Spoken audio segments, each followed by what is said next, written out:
And the Hangout is on the air. We are live for the LFC Forum podcast, and we're going to be talking today about the Maribor LFC post-match 3-0 win to the Reds. So excellent result, and we're firmly on course now to qualify for the group stages.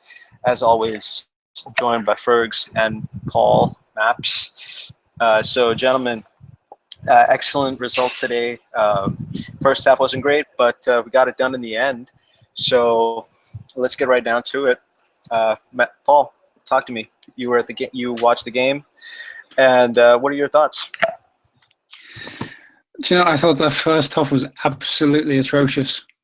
And going into half-time, when that final whistle went, I just thought, this has got a 0-0 written all over it. I'm glad I was wrong. I'm glad that what we got was a repeat of the Huddersfield performance where, it was a pretty poor first half. But in the second half, we showed our class and we got a decent result. I think there were some issues in the first half. Certainly there wasn't enough movement off the ball. Too many passes going square. And not enough players taking responsibility. Just players seeming to kind of defer to other players, hoping that one of them would make that killer pass that would unlock Maribor. And what we ended up doing was turning the screw in the second half, getting the 3 goals that we needed. And who can complain about that? I think there are some concerns. I think we'll talk about those concerns. But going forward, hey, a win is a win is a win. We scored 3 goals, we got 3 points, and you've got to be happy. Fergs, what do you think? Happy with it? I'll take it for certain. Happy? I'm never happy. But no, again, 3 points, 3 goals, good for the goal difference. Still top of the group. I'll take that all day long. I'll try and stick to that and be a little bit deeper in the actual chat. But yeah, as a first thoughts, it'll do.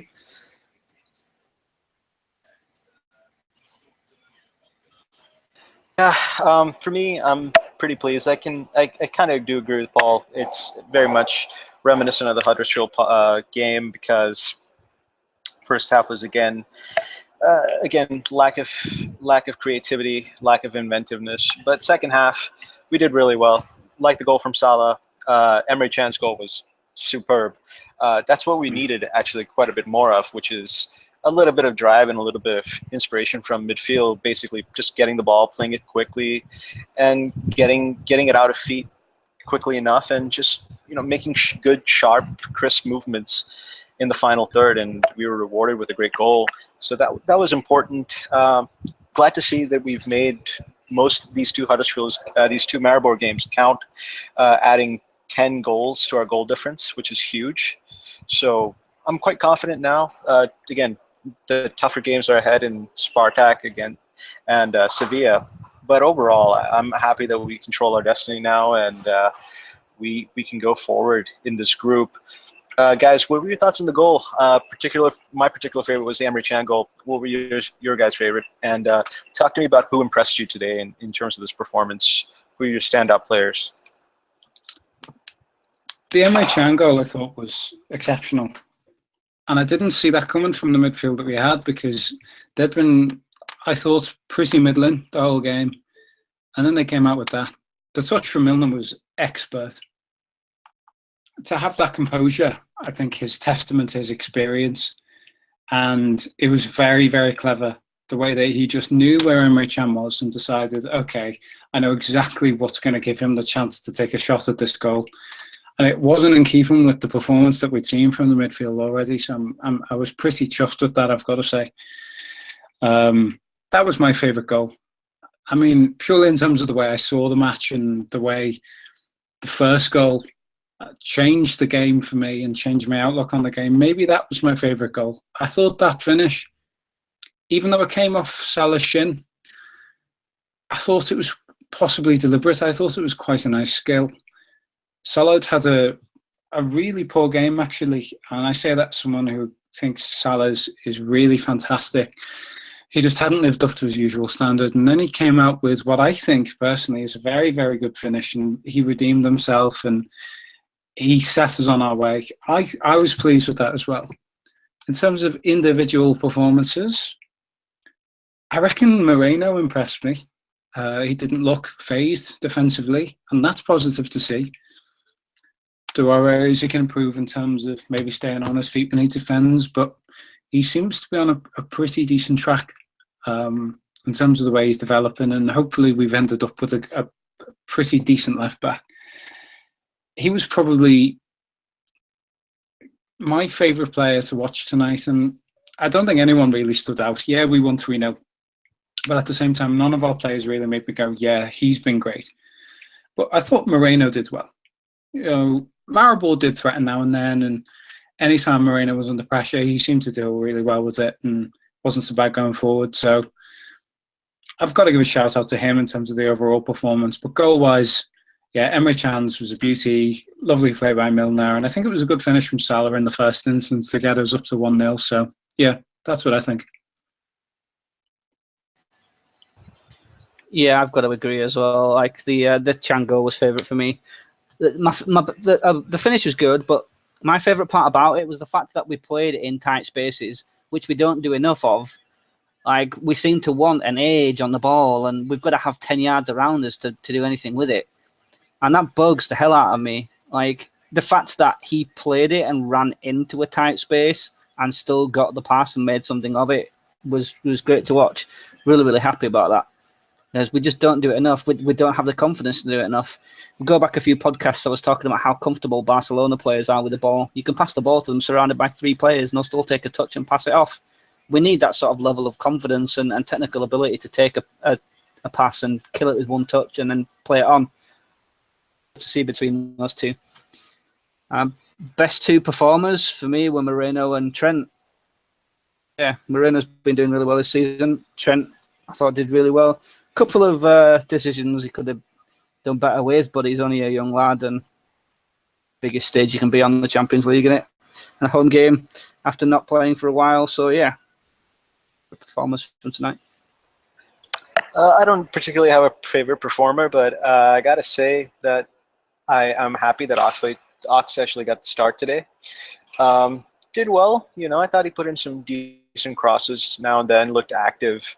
So wasn't necessarily my favorite performer, but I'm going to give him probably the nod for me in terms of who I really wanted to see play well. So you know, I thought he did all right. Didn't really see any chances for him tonight to score, but he had a nice little cross for Emre in the first half, which Emre really should have buried. But other than that, you know, I thought he was pretty good. I thought it's a positive first sign. You'll probably get a start again on this weekend against West Ham, and then we'll see going forward because Mane will probably be back after the international break. So I'm happy for Ox. I'm happy to see him get his first start. So that's a big thing for me. Because he needs to get that confidence going in his game. Also, tonight, we have really pretty much set ourselves up to qualify for the second round, for the next round of the Champions League, and possibly do it as the group winner. Are you guys pretty optimistic now as to our chances of winning this group and topping this group? Paul? I think it seems unlikely that we won't qualify. And for the first time in almost a decade, I'm pretty happy that we're going to be in the Champions League knockout round. All going well, and I'm pretty confident that we'll achieve that. If we come through a difficult game at the Sánchez-Pizjuán, which is by no means an easy stadium to go and put in a performance, if we win that, then as far as I'm aware, we'll qualify, and we'll presumably do that as group winners as well, because Sevilla are obviously our nearest competitors. That's a difficult game. They're a wonderful team. They're very well managed. They've got personnel that play above themselves. And I think it's late November, so about 3 weeks' time, we've got a job on our hands.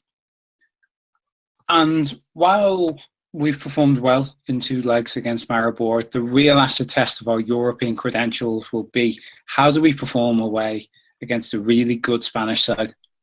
That will give us a really good indication as to where we are at the moment. And if we can come out of that match with a decent result, even a draw, that would make me think, all right, we can go on and probably compete in this competition. We probably won't win it, but all the same, you know, if we can go to Sevilla and get a result, it'll make me think, all right, we're in a good place and we can compete with the best of them.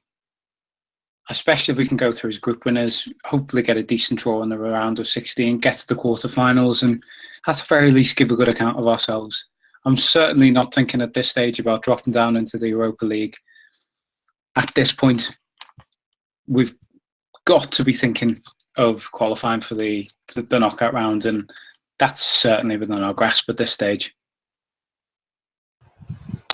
Yeah, definitely. Fergs? Yeah, again, I mean, confident, yeah, maybe optimistic, I'd say. It all hinges on the Sevilla result. Like, we need to go and get a result, and yeah, we can do that. I've no qualms at all. I think we'll walk it if we can do it, get a result. A draw will be fine, I think. Obviously, much happier with a win. It'd just be good to get back into the knockout stages. That's where we belong as a club, as name as a club at least. Optimistic. Let's see how we get on. Yeah, I'm quite optimistic as well.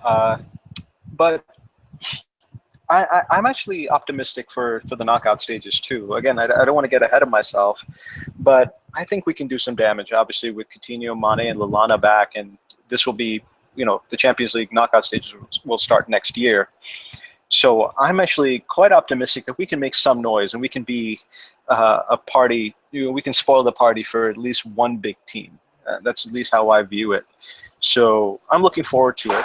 Obviously, still need to improve in certain aspects of this game. You know, in each match, obviously our defensive side is not really going to be tested by a team like Maribor. But we'll see against Spartak, and we'll see against Sevilla how we are going to be tested in those games. So I'm looking forward to it, certainly. Also, another, you know, I don't want to spend too much time talking about this, but because I want to talk a little bit about the West Ham game as well that's upcoming. But obviously, the big result tonight was Tottenham beating Real Madrid. You know, if you guys want to talk just a little bit about that, I mean, that's a big result. You know, you're talking about beating the best team in the world, and it's a sign of a team that's really improving in Tottenham. So, you know, kudos to them. Kudos to Pochettino for you know, managing a great draw in the Bernabeu and then just absolutely thrashing them at home. Paul? You've got to hold your hand up sometimes and just applaud. Because, you know, Spurs have become a rival of ours. You wouldn't have seen that coming 10 years ago, but Spurs have become a rival. And even in spite of that, you just got to say, well done. It's on unfamiliar territory, because I don't think they've quite gotten used to Wembley, though one or two recent results have suggested they're probably not too bad there. To take on a team like that and to outclass them in every department is a hell of an achievement. It's testament to a couple of things. One, the quality of a brilliant young manager who's got them firing on all cylinders. And two, the kind of recruitment they've been doing for the last 3 or 4 years, where they've set out and thought, all right, getting into the Champions League spots, how do we consolidate this? And most of the time they haven't missed a beat. They are where they are because they deserve to be. And a 3-1 victory at home to Real Madrid for a team like this doesn't flatter them anymore, and I think that's the biggest compliment you can give them. Fergs, can you squeeze out a compliment or two for Spurs? Yeah, to be fair, Spurs right now are where I kind of expected us to be this far into Klopp's tenure. Like, they're a good team unit. They've got 1 or 2 exceptional players, but I think for the rest, it's mainly down to how good they are as a team. And that's kind of where I would like us to be. I expected us to be like that under Klopp. Kind of now, I'm just kind of hoping we get to that sort of level because they're a better team than us right now. Sucks to say, but that's just how it is. And one more thing let's talk about is the fact that we're missing penalties. That's worrying me now because today Milner was back on penalty duty, and it was a good save by the keeper, who had a good game, I thought. He made some pretty crucial stops for Maribor.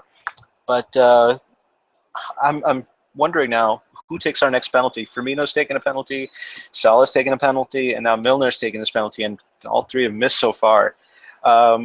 Is Hendo next? There's a lovely irony, isn't there, that I spent about half an hour in the last podcast saying Milner should be taking the penalties, and in this match he takes one and misses it. It's almost like he listened to our last podcast. I'd still keep him on them. I think he's our best penalty taker. Sometimes players miss penalties. It wasn't a brilliant penalty. It was savable, and it was saved. But all else being equal, unless Milner shows me any particular reason to not put him on the penalty, and he has done that on one occasion, but only one occasion, unless he gives me a reason to think that he isn't in a place to take the penalty, his record speaks for itself, and I still think he should be taking them. One missed penalty shouldn't change that. And I think there's an awful lot to be said for keeping a regular penalty taker in the side. It gives the team a certain comfort. It keeps players who want to take penalties confident that the boss trusts them, the fans trust them. I don't want to see Milner taken off it just because he happened to miss this one. Yeah, as I said, it wasn't a brilliant penalty, but he's exactly the kind of player who I think if he gets another one, he'll put that in the back of the net. That's what I think. 9 times out of 10, he scores them. It was just bad luck today, and the performance was good enough to make sure that in the end it didn't really matter. So nobody's going to argue for Klavan to take penalties? Fergs, maybe you? Maybe we should bring back Konchesky to take him. But no, I just want to quickly jump on something Paul said there, in that he said it's always worth keeping the regular penalty taker in the team. So before I give my thing on the penalty, it's Milner's definitely should be playing like the way he's played over the last few games. There's no way he should be making way when our other players come back. So the mainstays that we've had in there that we've been having trouble with can step out, and Milner can take one of their places straight away for me. Penalty wise, it wasn't a great penalty. It could have been further in the corner, but it was a good penalty nonetheless. But the keeper's made an outstanding save there. So I mean, that happens every now and again. The keeper guesses right and gets down enough. Penalty wasn't great enough to go in, unfortunately, but that's just how it is. I'd keep Milner on it. There's no reason to take him off. Again, like, he's got the confidence. He's good at it. And it is two misses in a row, but a miss doesn't exactly ruin it for you. So yeah, keep Millie on him. Cool. I'm definitely happy with Milner still being our number one penalty taker. Weekend game, hoping to make it 3 wins out of 3 this weekend against West Ham. Do you guys want to see any changes to this side? Do you want to keep the same side, or what's your what's your basic team sheet for the weekend? I think Sturridge should play all day long. Sturridge should play. The last couple of games, he's shown what a clinical striker gets you. I was critical of Tommy Smith and the Huddersfield defence for that header that gave Sturridge the chance, but Sturridge produced a finish that I don't think anyone else in our team can produce. And he's the sort of player that can finish off difficult chances in inventive ways. And he got on the score sheet again tonight. He shows what a clinical finisher can get you. I don't want to see Firmino front anymore when we've got someone that can find the back of the net as easily as Daniel Sturridge can. I want Firmino on the pitch, don't get me wrong, but Daniel Sturridge, when he's fit, should be tasked with scoring our goals. So I want to see probably a 4-2-3-1, and that would suit Sturridge because it takes a little bit of the burden off him in terms of creating the play, and also provides him with the kind of service that's going to get him the sorts of attacking opportunities that he tends to finish off so well. And tonight, I thought that we should have taken that chance earlier when Wijnaldum went off with that injury. I thought it was a great opportunity to say, okay, for the first 20 minutes now, this game plan hasn't worked. Our passing has not been anywhere near incisive enough. And one of the reasons for that is we don't have enough options. Moving off the ball higher up the field, let's bring on a striker. And I would have started Sturridge. But assuming that I wouldn't have, on 20 minutes when Wijnaldum went off, I would have brought Sturridge on and gone to a two-man midfield and played Firmino behind him. At that point in the game, I think that would have been the right thing for us to do, purely because we weren't breaking Maribor down. And to have Sturridge's movement off the ball, I think really would have turned the screw for us in the first half and could have produced a more convincing performance. But looking ahead now to West Ham, because of the way Sturridge has been playing and the way he's been finishing off chances, put him in the team. If it means 4-2-3-1, which I think suits our personnel best, absolutely do. But that's the change I would make. Fergs, what are you going to keep the same side or make a few changes to the side for the West Ham game? Need to make changes. Obviously, Gini's out, so he's not going to be starting. That doesn't faze me one bit. People probably know my feelings on that guy. Yeah, I have no arguments against Sturridge starting. Firmino's a quality player, but if it means he has to sit and rest a little bit and just be taken out of the firing role for a bit, because he's not been doing great. Sturridge is shown in his last two performances, last two matches, that when he's scoring, if he can build up a bit of form, we should have him on the pitch. And he had a field day the last time we played against them. So, yeah, he needs to be starting. Keeper-wise, I wouldn't be against letting Ward have a go, because I'm a lot more comfortable watching Ward come out and claim balls. And it's West Ham. They're going to be putting an awful lot in, like high crosses, back post crosses. So, yeah, I wouldn't be against having Ward in there. In fact, I'd in for it, because, I don't want to see Miggs flapping at them again, because that scares the hell out of me. Otherwise, it's probably going to be Gomez coming back in at right back. Nothing wrong at all today. I just think Klopp prefers him. There's a couple of changes needed. I think that this lineup that we saw on 20 minutes after Wijnaldum went off is probably going to be the one that starts against West Ham. I just have a feeling, with the exception of probably Miggs coming back for Karius and Gomez coming in for Alexander-Arnold. Those are the only two changes I think that will actually end up happening. I would like to see a 4-2-3-1, but I'm also thinking that Klopp may be resistant to the idea simply because it's a game that's away from home. So I think he might be a little bit resistant towards that and maybe wants to keep it solid with Emre, Milner, and Henderson in the middle.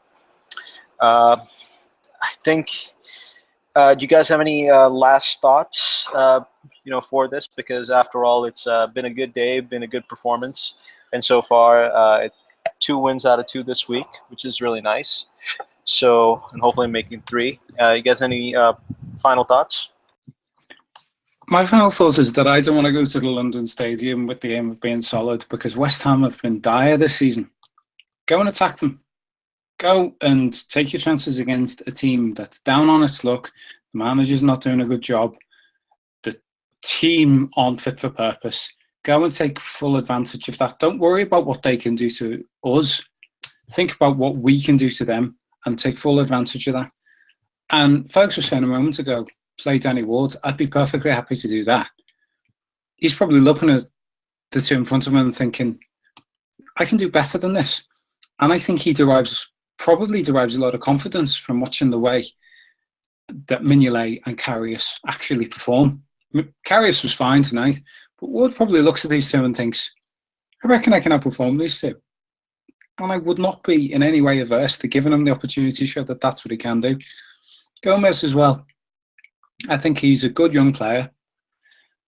I'd be perfectly happy to see him start. I think Lovren has been really poor this season. Clavan, when I've seen him play, has been just about all right. Gomez makes me sit up and take notice of this young lad who looks pretty decent on the football, and he's a pretty decent defender. I'd start him in defence next to Matip. And I'd certainly start a 2-man midfield. Go to the London Stadium. Peg West Ham back. They are not a good team. I would count them among the relegation favourites. And we should go in full of confidence, not looking to be cautious. but to go and really cause them difficulties, because with the attacking outlets that we've got, if we put the right team out, we shouldn't have a problem beating them by a couple of goals. We've just got to make sure that we've got the right personnel on the pitch in the right shape at the right time. I'd agree with that. Fergs? Yeah, same. I just want to pick up the 3 points. I don't really care who plays. I just want to pick up the 3 points.